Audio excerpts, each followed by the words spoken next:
ಗಾನ ಯೋಗಿ ಗುರುವೇ ದೀನ ಕಲ್ಪತರುವೇ ಸುಪ್ರಭಾತ ನಿನಗೆ ಸುಪ್ರಭಾತ ನಿನಗೆ ಸರಿಗಮಾಪದಲ್ಲಿ ಸಾವಿರದ ಶರಣು ಸಾವಿರದ ಶರಣು ಪಂಚಮ ಕೋಗಿಲೆ ಪಂಚಾಕ್ಷರಿ ನೀವು ಪರಣಿಸ ಪರಿಮಳ ಪುಷ್ಪಗಳು ಮಾತೃಮನದ ನಿಯಗಾನುಡಿಯ ತುಂಬ ಶ್ರೀಗಮ ಸುಗಮ ದಪ ಮಗ ನಿಗಮ ದಪ ಮಗ ಬರಲು ಪಂಚಮ ಕೋಗಿಲೆ ಪಂಚಾಕ್ಷರಿ ನೀವು ಪರಣಿಸ ಪರಿಮಳ ಪುಷ್ಪಗಳು ಮಾತೃಮನದ ನಿನಗಾನ ಗುಡಿಯ ತುಂಬ ಶ್ರೀಗಮ ಸುಗಮ ದಪ ಮಗ ನಿಗಮ ದಪ ಮಗ ಬರಲು ಸ್ವರ ಋಷಿ ವರ ಋಷಿ ಕಲೆಗಳ ಕಡಲೆ ಅಂದರ ಬದುಕಿನ ಬೆಳಕಿನ ಮುಗಿಲೆ ಗಾನ ಯೋಗಿ ಗುರುವೇ ದೀನ ಕಲ್ಪತ ರಾಜ ಯುವರಾಜ ದುರ್ಯೋಧನರು ಆಗಮಿಸುತ್ತಿದ್ದಾರೆ. ಭೂಪರ ಭೂಪರ ಭೂಪರ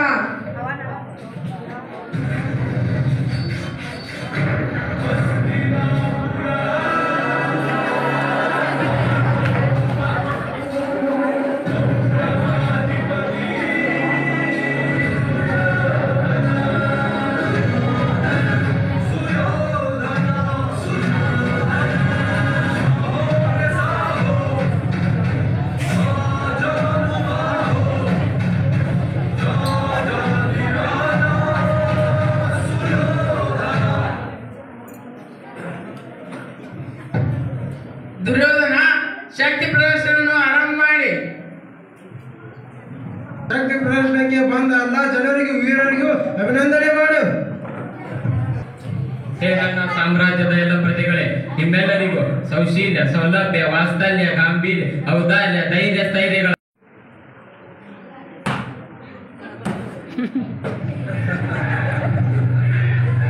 ಅಶ್ವತ್ಥಾಮ, ದುರ್ಯೋಧನ ಭೀಮ ನಿಂತುಕೊಳ್ಳಿ.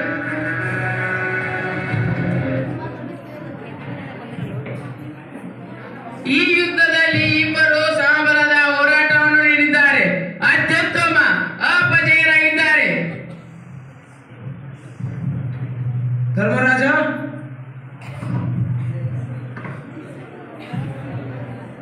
ದೇವರ ಸ್ವರೂಪವಾದ ಎಲ್ಲಾ ಪ್ರಜೆಗಳಿಗೂ ಮತ್ತು ಉಪಸ್ಥಿತ ಎಲ್ಲ ಹಿರಿಯರಿಗೂ ಮತ್ತು ವೀರರಿಗೂ ಈ ಧರ್ಮರಾಜನ ನಮಸ್ಕಾರಗಳು.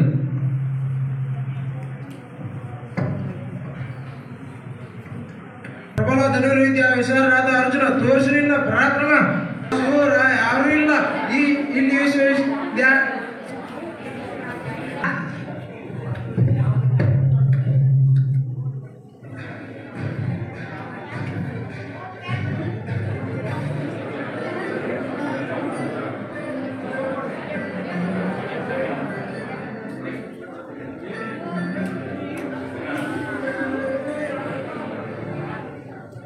ಗುರುದೇವ, ಧನುರ್ಯುದ್ಧ ಸ್ಪರ್ಧೆಯಲ್ಲಿ ಅರ್ಜುನ ಮೀರಿಸುವ ಕೌಶಲ್ಯ ನನ್ನಲ್ಲಿದೆ. ಪಂಚಮ ಜಾತಿ ಕನ್ಯಾ ಅರುಂಧತಿಯನ್ನು. ಹೀಗಿದ್ದರೂ ನಿಮ್ಮದು ಉನ್ನತವಾದ ಕುಲ, ಉದಾತ್ತವಾದ ಕುಲ ಅಲ್ಲ ಪಿತಾಮ. ನಮ್ಮ ವಂಶದ ಪರಜಯರವರು ಅಂಬಿಗ ಕನ್ಯೆಯ ಜೊತೆ ಪ್ರಳಯ ಸಲ್ಲಾಪ ನಡೆಸಿ ಅವರ ಪೂಜನೀಯ ವ್ಯಾಸ ಮಹರ್ಷಿಗಳಿಗೆ ಜನ್ಮ ನೀಡಿದ್ದಾರೆ. ಅದೇ ವ್ಯಾಸ ಮಹರ್ಷಿಯವರವರ ಅಂತಃಪುರ ದಾಸಿ ಜೊತೆ ಸಲ್ಲಾಪ ನಡೆಸಿ ಶ್ರೀ ಶ್ರೀ ಶ್ರೀ ವಿದುರ ಮಹರ್ಷಿಗಳಿಗೆ ಜನ್ಮ ನೀಡಿದ್ದು ದುರ್ಯೋಧನ. ಓಹೋ ಗುರುಪುತ್ರ ಶ್ರೀಮಾನ್ ಅಶ್ವತ್ಥಾಮ, ನಿಮ್ಮ ತಂದೆ ದ್ರೋಣಾಚಾರ್ಯ ಹುಟ್ಟಿದ್ದಲ್ಲಿ ದ್ರೋಣದಲ್ಲಿ. ನಿಮ್ಮದೇ ಯಾವ ಕುಲ? ದ್ರೋಣ ಕುಲ. ನಮ್ಮ ಜನ್ಮ ಮಣ್ಣಿನಿಂದ ಮಾಡಿದ ಮಡಿಕೆಗಳೇ ಆಯಿತು, ಆದ್ದರಿಂದ ನಮ್ಮದೇ ಯಾವ ಕುಲ? ಮಣ್ಣಿನ ಕುಲ. ಹೀಗೆ ಕುಲ ಕುಲ ಅಂತ ಮಾತನಾಡುತ್ತಾ ಹೋದರೆ ಕುಲ ಪ್ರಾಣವೇ ಆಗುತ್ತದೆ. ಈಗ ಹೇಳಿ, ಈ ಕರ್ಣ ಯಾವ ಕುಲ ಎಂದು? ಇವನು ಧನುರ್ಯುದ್ಧ ಸ್ಪರ್ಧೆಯಲ್ಲಿ ಅರ್ಜುನ ಜೊತೆಗೆ ಭಾಗವಹಿಸಲು ಏಕೆ ಅನರ್ಹನು? ಕೃಷಿ ಮೂಲ ಏವಂ ನದಿ ಮೂಲಗಳ ಬಗ್ಗೆ ಮಾತನಾಡುವ ಬಗ್ಗೆ ನಮಗೆ ಜ್ಞಾನವಿಲ್ಲ. ಆದರೆ ಈ ರಾಜ್ಯ ಯಾರ ಕಡೆ ಇದೆಯೋ, ರಾಜ್ಯಾಧಿಪತ್ಯ ಯಾರ ಕಡೆ ಇದೆಯೋ ಅವನೇ ಈ ಪ್ರದರ್ಶನದಲ್ಲಿ ಭಾಗವಹಿಸಲು ಯೋಗ್ಯನಾಗಿದ್ದಾನೆ ದುರ್ಯೋಧನ. ಓ ಹೌದಾ ಪಿತಾಮ, ಯೋಗ್ಯತೆ ನಿನ್ನೆಯ ರಾಜಾಧಿಪತ್ಯದಿಂದ ಆಗುತ್ತದೆಯಾ? ಮಿತ್ರ, ಇಲ್ಲಿ ಉಪಸ್ಥಿತರಿರುವ ಈ ಸಭಾ ಸಭಿಕರ ಮುಂದೆ ನೀನು ತೋರಿಸಿದ ಈ ನಿನ್ನ ಅದಮ್ಯ ಸಾಹಸವನ್ನು ನಾನು ಮೆಚ್ಚಿದೆ. ನಿನ್ನ ಕುಲದ ಬಗ್ಗೆ ನನಗೆ ಬೇಕಿಲ್ಲ, ನಿನ್ನ ಧನುರ್ವಿದ್ಯೆಯನ್ನು ನೋಡಿದೆ. ನಿನ್ನ ಗೋತ್ರದ ಬಗ್ಗೆ ನನಗೆ ಬೇಕಿಲ್ಲ. ನಿನ್ನಂತಹ ಶ್ರೇಷ್ಠ ಧನುರ್ಧಾರಿಯು ನನ್ನಂತಹ ಸಾಮ್ರಾಟನ ಜೊತೆಗಿರುವುದೇ ನನಗೆ ಅದೇ ಶ್ರೇಯಸ್ಸು. ದುಶ್ಯಾಸನ,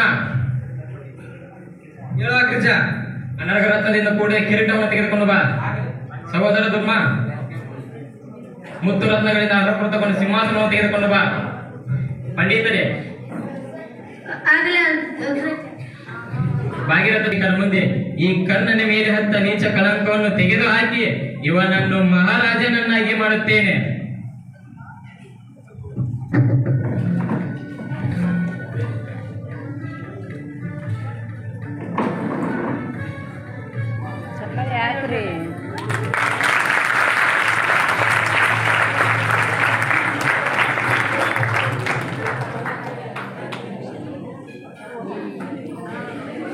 ಸರ್ವಭೌಮ ದುರ್ಯೋಧನ, ನನ್ನ ದೇಹದ ರಕ್ತವನ್ನು ತೆಗೆದುಕೊಂಡು ನಿನ್ನ ಪಾದಕಗಳನ್ನು ತೊಳೆದರು, ಆದರೂ ನನ್ನದಿರುವುದಿಲ್ಲ. ಯಾರ ಮುಂದೆ ತನಿತ್ತಾಗಿ ರಾಜನ ಮಗ ದುರ್ಯೋಧನ ಮುಂದೆ ದಾಸನಾಗಿದ್ದೇನೆ. ನಿಮ್ಮ ಸಮಧ್ಯ ಭಾವದಿಂದ ನಾನು ನಿಮ್ಗೆ ದಾಸನಾಗಿದ್ದೇನೆ. ಈ ಕಾರಣ ಇವತ್ತಿನಿಂದ ನಿಮ್ಮ ರಕ್ಷಣೆಗಾಗಿ ನಾನು ಪ್ರಾಣ ಕಾಯುತ್ತೇನೆ ಎಂದು ಪ್ರಜೆಗಳ ಮುಂದೆ ಪ್ರತಿಷ್ಠೆ ಮಾಡುತ್ತೇನೆ. ಮಿತ್ರ, ಅಪ್ರತಿಮ ಕರ್ಣನ ಹೆಸರಿನಿಂದ ಕೇವಲ ಅಂಗರಾಜ ಸಿಂಹಾಸನ ಅಷ್ಟೇ ಅಲ್ಲ, ಹೃದಯ ಸಿಂಹಾಸನ ನೀಡಿ ದುರ್ಯೋಧನ ಮುದ್ರತೆಯನ್ನು ಸ್ವೀಕಾರ ಮಾಡುತ್ತಾನೆ. ದುರ್ಯೋಧನ ಮತ್ತು ಕರ್ಣರಿಗೆ ಜಯವಾಗಲಿ, ದುರ್ಯೋಧನ ಮತ್ತು ಕರ್ಣರಿಗೆ ಜಯವಾಗಲಿ. ಕುರು ಸಾಮ್ರಾಜ್ಯವನ್ನು ರಕ್ಷಣೆ ಮಾಡುವ ಸಾಹಸಿ ವೀರ ರಾಜನು ರಾಜಾದಿರಾಜನು ನಾನು. ನನ್ನ ಸ್ಥಾನದಲ್ಲಿ ನಾನು ಬೇರೆಯವರಿಗೆ ಅವಕಾಶ ಕಲ್ಪಿಸಿಕೊಡುವುದಿಲ್ಲ ಪಿತಾಮ. ದುರ್ಯೋಧನ, ಜ್ಯೇಷ್ಠ ಗುರು ರಾಜನ ಕಲಿತುಕೊಂಬುದಳು ನಿಮ್ಮ ಚರಿತ್ರೆ ನಮಗೆ ತಿಳಿದಿಲ್ಲವೇ? ತಾಯಿ ಒಬ್ಬಳು, ಆದರೆ ತಂದೆ ಅನೇಕರು. ಇಂಥ ನೀಚ ಚರಿತ್ರೆ ಉಳ್ಳವರು ನಮಗೆ ನೀತಿಯನ್ನು ಹೇಳಿಕೊಡುತ್ತೀರಾ? ನಿಮ್ಮ ಚರಿತ್ರೆಯನ್ನು ಸಾಮಾನ್ಯದೇ ವಿಧಿಗೆ ಹುಟ್ಟಿದ ಮಕ್ಕಳು ನೀವು. ಏನೋ ಕೌರವರು ವಿಧವೆ ದೇಶದ ಮಕ್ಕಳ. ಶಾಂತನಾಗು ದುರ್ಯೋಧನ, ಶಾಂತನಾಗು. ನಿಮ್ಮ ತಾಯಿ ಗಾಂಧಾರಿ ದೇವಿ ವಿವಾಹದ ಮೊದಲೇ ವಿಧವೆಯಾಗಿದ್ದಳು ಅಂತ ನಮ್ಮ ಮಾತಾಶ್ರೀ ಹೇಳುತ್ತಿದ್ದಳು. ಅಮ್ಮ,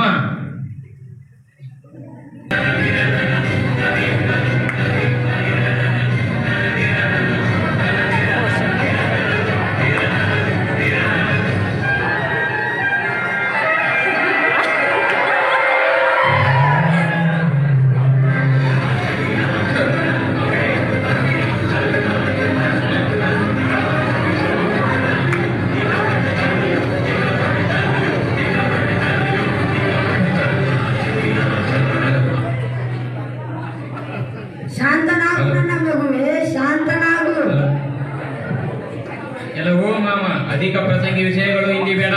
ನೀನು ನನಗೆ ಮೊದಲು ಇದನ್ನು ಹೇಳು, ನನ್ನ ತಾಯಿ ಮದುವೆಯ ಪೂರ್ವದಲ್ಲಿ ವಿಧವೆಯಾಗಿದ್ದು ಹೇಗೆ? ಹೇಳು. ಹೇಳುತ್ತೇನೆ. ನನ್ನ ತಂದೆ ಗಾಂಧಾರ ನರೇಶ. ನಿಮ್ಮ ತಾಯಿಯನ್ನು ಯಾರು ಆಗುತ್ತಾರೋ ಅವರಿಗೆ ಸಾವು ಸಂಭವಿಸುವಂತ ಜಾತಕ ದೋಷವಿತ್ತು. ಅದಕ್ಕಾಗಿ ನಿಮ್ಮ ತಾಯಿಯನ್ನು ಮೊದಲು ಆಡಿಗೆ ಮದುವೆ ಮಾಡಿ ಅದನ್ನು ಸಾಯಿಸಿದೆವು. ನಂತರ ನನ್ನ ತಂದೆಗೆ ಮದುವೆ ಮಾಡಿದೆವು. ನಿನ್ನ ತಾಯಿ ಮದುವೆಯ ಪೂರ್ವದಲ್ಲಿಯೇ ವಿಧವೆಯಾಗಿದ್ದು. ಏ ಕುಟಿಲ ನೀಚ, ನಮ್ಮ ತಾಯಿಯನ್ನು ಆಡಿನೊಂದಿಗೆ ಮದುವೆ ಮಾಡಿ ನಮ್ಮ ವಂಶವನ್ನು ಅಪ್ರತಿಷ್ಠಗೊಳಿಸಿದ ನಿನ್ನ ವಂಶವು ನಿರ್ವಂಶವಾಗಬೇಕು, ಅದು ಸಹ ವಿಚಿತ್ರ ಶಿಕ್ಷೆಯಿಂದ. ಶಾಂತನಾಗು ದುರ್ಯೋಧನ, ಶಾಂತನಾಗು. ನಿನ್ನ ತಾಯಿಗೆ ಆಡಿನೊಂದಿಗೆ ವಿವಾಹ ಮಾಡದಿದ್ದರೆ ನಿನ್ನ ತಂದೆ ಬದುಕುತ್ತಿರಲಿಲ್ಲ, ಹಾಗೂ ನೀನು ಕೂಡ ಈ ಸ್ಥಾನದಲ್ಲಿ ಇರುತ್ತಿರಲಿಲ್ಲ ದುರ್ಯೋಧನ. ಪಿತಾಮ, ನೀವು ಹೇಳಿದ ಈ ಒಂದು ಮಾತಿನಿಂದ ಈ ಶಕುನಿಯನ್ನು ಬಿಡುತ್ತಿದ್ದೇನೆ. ಇಲ್ಲದಿದ್ದರೆ ಇವರ ವಂಶದ ಜನರ ರುಂಡವನ್ನು ಚೆಂಡಾಡಿದ ಹಾಗೆ ಇವನ ರುಂಡವನ್ನು ಚೆಂಡಾಡಿ ಈ ನನ್ನ ವಿಶಾಲ ಮಹಾಕುರು ಸಾಮ್ರಾಜ್ಯದ ಹೆಬ್ಬಾಗಿಲಿಗೆ ತೋರಣ ಕಟ್ಟುತ್ತಿದ್ದೆ. ಶಾಂತನಾಗು ನನ್ನ ಮಗುವೆ, ಶಾಂತನಾಗು. ಈ ಮಾಮನ ಮೇಲೆ ನಿನಗೇಕೆ ಕೋಪ? ನಮ್ಮ ವಂಶದ ಹಿರಿಯರು ಮಾಡಿದ ತಪ್ಪಿಗಾಗಿ ನಾನು ನಿನ್ನ ಕಾವಲುಗಾರನಿಗೆ ಸೇವೆ ಸಲ್ಲಿಸುತ್ತಿದ್ದೇನೆ. ವಿಶ್ರಾಂತ, ವಿಶ್ವಾಸ, ಸುಶೋಭಿತ ಭೂಮಂಡಲ ಕಂಡ ಅಗ್ನಿ ಪ್ರತಾಪ ನಾನು. ನಿತ್ಯ ಹಸುರಿನಿಂದ ಕೂಡಿದ ಗಾಂಧಾರ ದೇಶದ ಯುವರಾಜ ನಾನು. ನಿಷ್ಪಕ್ಷನಾಗಿ ಸಂಗೀತ, ಸಾಹಿತ್ಯ, ಸಮಧುರ ಉತ್ಸವ ಮಾಡುವ ಬುದ್ಧಿಜೀವಿಗಳ ಸುವರ್ಣ ಪುಣ್ಯ ಒಡೆಯ ಈಶ ಮುನಿ. ಈ ಕ್ಷಣದಿಂದ ಕುರು ಸಾಮ್ರಾಜ್ಯದ ಚಕ್ರವರ್ತಿ ರಾಜಾದಿರಾಜ ವಿಜಯ ಮಾರ್ತಾಂಡ ದುರ್ಯೋಧನನ ದಾಸನಾಗಿ ಸೇವೆ ಸಲ್ಲಿಸುತ್ತೇನೆಂದು ಪ್ರತಿಜ್ಞೆ ಮಾಡುತ್ತೇನೆ. ಬಲೆ ಮಾಮ ಬಲೆ. ದುಶಾಸನ ಮಾಮನನ್ನು ಅತಿಥಿ ಸತ್ಕಾರದಿಂದ ಆಸ್ಥಾನಕ್ಕೆ ಬರಮಾಡಿಕೋ. ಶ್ರೀ ಇನ್ನು ಹಿರಿಯರೇ, ಈ ಸಭೆಯನ್ನು ಮುಂದೂಡಲಾಗಿದೆ. ತಾವೆಲ್ಲರೂ ನಿರ್ಗಮಿಸಬಹುದು.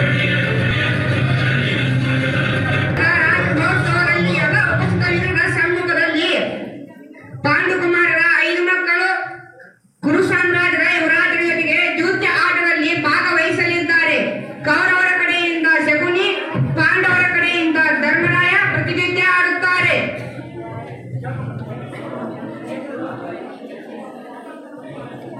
ದುರ್ಯೋಧನ, ಆಟ ಪ್ರಾರಂಭಿಸೋಣವೇ? ಧರ್ಮರಾಜ, ಆಟ ಪ್ರಾರಂಭಿಸೋಣವೇ? ಮೊದಲು ನನ್ನ ತಮ್ಮ ಸುಯೋಧನನೇ ಹೇಳಲಿ.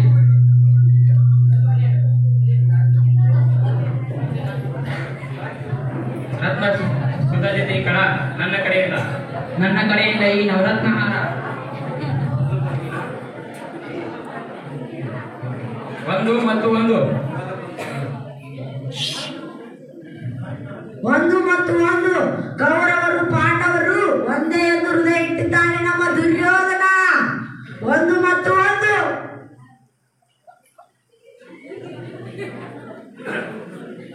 ಉತ್ತಮ ಗೆಲುವು ಧರ್ಮರಾಜನದೇ. ನನ್ನ ಕಡೆಯಿಂದ ಈ ಮಾಯಾಸಭಾ. ಮುದ್ದು ರತ್ನ ವಜ್ರ ವೈಡೂರ್ಯ ಬಂಗಾರ ಬೆಳ್ಳಿ ನನ್ನ ಕಡೆಯಿಂದ. 2 ಮತ್ತು 3. ಮತ್ತೆ ಗೆಲುವು ಧರ್ಮರಾಜನದೇ. ಬಲು ಚಾಣಾಕ್ಷನಿದ್ದ. ಈ ವಿಶಾಲ ಮಹಾಪುರು ಸಾಮ್ರಾಜ್ಯ ನನ್ನ ಕಡೆಯಿಂದ. ನಿನ್ನ ಕಡೆಯಿಂದ ಇಂದ್ರಪ್ರಸ್ಥ. ಸರಿ ಆಗಲಿ. 4 ಮತ್ತು 3. 4 ಮತ್ತು 3. ಪಿತೃದೇವೋಭವ. ಗೆಲುವು ದುರ್ಯೋಧನದೇ. ಜೈ ದುರ್ಯೋಧನ, ಜೈ ದುರ್ಯೋಧನ. ಇಲ್ಲಿಂದ ನನಗೆ ಸಿಕ್ಕ ಇಂದ್ರಪ್ರಸ್ಥ ನನ್ನ ಕಡೆಯಿಂದ. ನಿನ್ನ ಕಡೆಯಿಂದ ಇಂದ್ರಪ್ರಸ್ಥ ಯಾಕೆ ಸಾರೋಣಮ್ಮ? ಅವರ ಕಡೆ ಆಟಕ್ಕೆ ಇಡಲಿಕ್ಕೆ 5 ಸಹೋದರರು ಮಾತ್ರ ಇದ್ದಾರೆ. ಯುದ್ಧ ಗದಾಯುದ್ಧ ಪ್ರವೀಣರಾದಂತಹ ಭೀಮ ಮತ್ತು ಧನುರ್ರಾಜಿಯಾದಂತಹ ಅರ್ಜುನ, ನಕುಲ ಸಹದೇವ ನನ್ನ ಕಡೆಯಿಂದ. 3 ಮತ್ತು 4. 3 ಮತ್ತು 4. ಪಿತೃದೇವೋಭವ. ಗೆಲುವು ಮತ್ತೆ ನಮ್ಮದು. ಜೈ ದುರ್ಯೋಧನ, ಜೈ ದುರ್ಯೋಧನ. ದುರ್ಯೋಧನಿಗೆ ಜಯವಾಗಲಿ, ದುರ್ಯೋಧನಿಗೆ ಜಯವಾಗಲಿ. ನನ್ನ ಮಾತೆಯನ್ನು ಅವಮಾನ ಮಾಡಿದ ಈ ಭೀಮಸೇನ ಈ ಕ್ಷಣದಿಂದ ಕೌರವರ ಚರಣದಾಸನಾಗಿದ್ದಾನೆ. ಹೇ ದಾಸರೇ, ಎಲ್ಲರೂ ಮಂಡಿ ಕುಳಿತುಕೊಳ್ಳಿ. ಹಿಂದೆ ಆ ಮಿತ್ರ ಸೂರವೀರ ಭಯಂಕರವಾಗಿದೆ ಎಂದು ಮೆರೆದಾಡಿರುವ ಈ ಅರ್ಜುನ ಈ ಕ್ಷಣದಿಂದ ಕೌರವರ ಚರಣದಾಸನಾಗಿದ್ದಾನೆ. ಈ ಅರ್ಜುನ ಅಂಗರಾಜ ಕರ್ಣ, ನಿನ್ನ ಸಾಮರ್ಥ್ಯದ ಮೇಲೆ ನಿನಗೆ ಅಹಂಕಾರವಿದೆ. ಆದರೆ ಒಬ್ಬ ದುರ್ಬಲ ವಿಕಾರಿಯಾಗಿ ನಿಂದನೆಗಳ ಮಾತನಾಡುವೆಯಾ? ನೆನಪಿರಲಿ, ನೀನು ಬಡವನಾಗಿ ಸಾಯುವೆ. ಇದು ನನ್ನ ಪ್ರತಿಜ್ಞೆ. ಅಸಾಧ್ಯವಾದ ಮಾತು. ಕುಳಿತುಕೊಳ್ಳಲೇ ದಾಸ. ಧರ್ಮರಾಜ, ಸ್ವಯಂ ನಾನೇ ನನ್ನ ಕಡೆಯಿಂದ ಈ ಆಟಕ್ಕೆ ಪಣಕ್ಕಿಡುತ್ತೇನೆ. 3 ಮತ್ತು 2. 3 ಮತ್ತು 2. ಪಿತೃದೇವೋಭವ. ಮತ್ತೆ ಗೆಲುವು ದುರ್ಯೋಧನದೇ. ಜೈ ದುರ್ಯೋಧನ, ಜೈ ದುರ್ಯೋಧನ. ಮುಗಿಯಿತು ಇನ್ನು ಈ ಪಾಂಡವರ ಕಥೆ. ಆತುರತೆ ಯಾಕೆ ದುಶಾಸನ? ಅವರ ಕಡೆ ಆಟಕ್ಕೆ ಇಡಲಿಕ್ಕೆ ಒಂದು ಅಣ್ಣಮೂಲವಾದ ವಸ್ತು ಇದೆ. ಯಾವುದು ಮಾಮ ಶ್ರೀ? ನೀವು ಆವಾಗ ಪಾಂಚಾಲಿಯನ್ನು ಮದುವೆ ಮಾಡಿ ರಾಜರಾಗಿದ್ದೀರಿ. ಈಗ ದ್ರೌಪದಿಯನ್ನು ಆಟಕ್ಕೆ ಇಟ್ಟು ನಿಮ್ಮ ಸಹೋದರರನ್ನು ರಾಜರನ್ನು ಪುನಃ ನೀವು ಪಡೆಯಬಹುದೇ?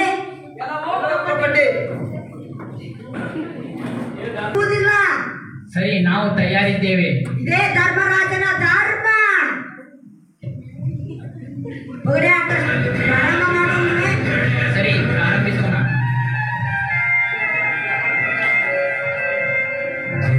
3 ಮತ್ತು 3. 3 ಮತ್ತು 3. ಪಿತೃದೇವೋಭವ. ಮತ್ತೆ ಗೆಲುವು ದುರ್ಯೋಧನದೇ. ಜೈ ದುರ್ಯೋಧನ, ಜೈ ದುರ್ಯೋಧನ. ಇನ್ನು ಈ ಪಾಂಡವರ ಕಥೆ ಮುಗಿಯಿತು. ಇವರನ್ನು 12 ವರ್ಷ ವನವಾಸ ಹಾಗೂ 1 ವರ್ಷ ಅಜ್ಞಾತವಾಸ ಪಾಂಡವರನ್ನು ಆಚೆಗೆ ತಳ್ಳಿರಿ.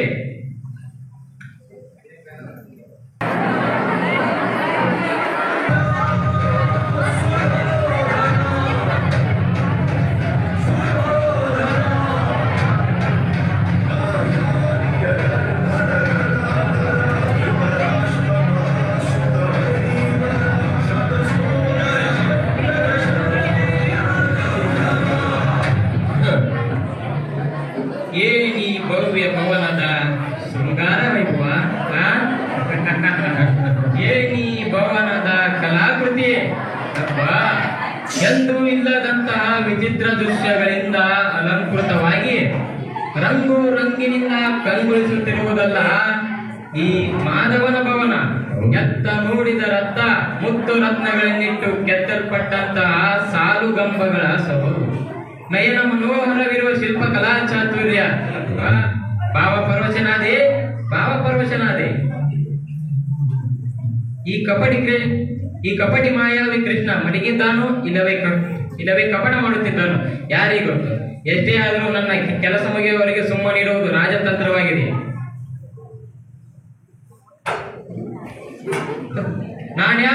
ನಾನ್ಯಾರು ಮಲ್ಲರ ಮಲ್ಲರನ್ನೆಲ್ಲ ಗೆಲ್ಲಬಲ್ಲ ಚಲದಂಕ ಮಲ್ಲನಾದ ಈ ಕೌರವೇಶ್ವರನು ಕೇವಲ ಏಕಸ್ಥಿತ ಈ ಕೊಳಲದಾರಿಯ ಪಾದದ ಕೆಳಗೆ ಕುಳಿತುಕೊಳ್ಳುವುದೇ? ಇದು ಅಸಾಧ್ಯ. ಇದು ನನ್ನಂತಹ ರಾಜಶ್ರೇಷ್ಠನಿಗೆ ಅಪಮಾನಕರವಾದ ಸಂಗತಿ.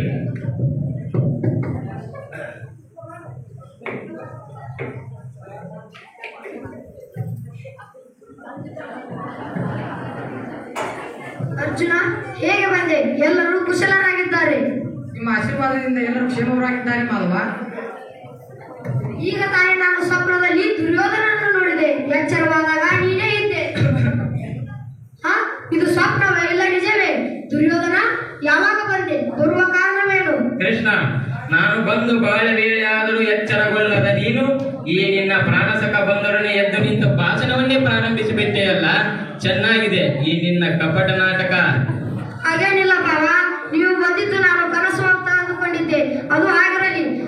ಕುರುಪಾಂಡವರು ಏಕಕಾಲದಲ್ಲಿ ನನ್ನ ಬಳಿ ಬರಲು ಕಾರಣ? ಕೃಷ್ಣ, ಮುಂದೆ ಕಾಡಿಗಿಚ್ಚನಂತೆ ಗೌರಗೈವ ಕುರುಪಾಂಡವರ ಯುದ್ಧದಲ್ಲಿ ನಿನ್ನ ಸಹಾಯ ನನಗೆ ಬೇಕಿದೆ. ಯಾಕಂದ್ರೆ ನೀನು ನನ್ನ ಚಿಕ್ಕಮ್ಮ ಕುಂತಿದೇವಿ ಕುಲದವನಲ್ಲ. ಕುಲ ಮತ್ತು ಗೋತ್ರವನ್ನು ಸಹಿಸದ ಕುರು ಸಾರ್ವಭೌಮನು ಕುಲದ ಬಗ್ಗೆ ಮಾತನಾಡುವುದು ರಾಜನೀತಿಯ ಪೂರ್ವಾಭಾಸವಾಗಿದೆ. ನಾನು ಇಬ್ಬರಿಗೂ ಸಹಾಯ ಮಾಡುತ್ತೇನೆ. ನಮ್ಮ ಯಾದವ ಸೈನ್ಯ ಬಲ ಒಂದು ಕಡೆ, ನಾನು ಒಂದು ಕಡೆ. ಆದರೆ ಮೊದಲು ಆಯ್ಕೆ ಮಾಡುವ ಅಧಿಕಾರ ರಾಜಾಧಿರಾಜ ಸರ್ವಶ್ರೇಷ್ಠ ಸ್ವತಂತ್ರ ಸಾರ್ವಭೌಮ ನಿನ್ನದಲ್ಲ, ಅಣ್ಣನ ಆಶ್ರಯದಲ್ಲಿರುವ ಅರ್ಜುನನದು. ನಾನು ಯಾರ ಕಡೆ ಇದ್ದರೂ ಆಯುಧಗಳನ್ನು ಎತ್ತುವುದಿಲ್ಲ. ಅವಶ್ಯಕತೆ ಇದ್ದರೆ ಸಲಹೆ ಸೂಚನೆಗಳನ್ನು ಕೊಡುತ್ತೇನೆ. ನಿಮ್ಮ ಸಮಸ್ತ ಸೈನ್ಯ ಅವನ ಕಡೆ ಇರಲಿ ಮಾಧವ. ನೀವು ಮಾತ್ರ ನನ್ನ ಕಡೆ ಇದ್ದು ಆಗಾಗ ಸಲಹೆ ಸೂಚನೆ ನೀಡಿ. ಕೃಷ್ಣ, ನನಗೇನು ದೊರೆಯಬೇಕಾಗಿತ್ತು ನನಗೆ ದೊರಕಿತು. ಬರುತ್ತೇನೆ. ಯಾರಿಗೆ ಏನು ಸಿಗುತ್ತದೆ ಅದೇ ಸಿಗಲಿ ದುರ್ಯೋಧನ.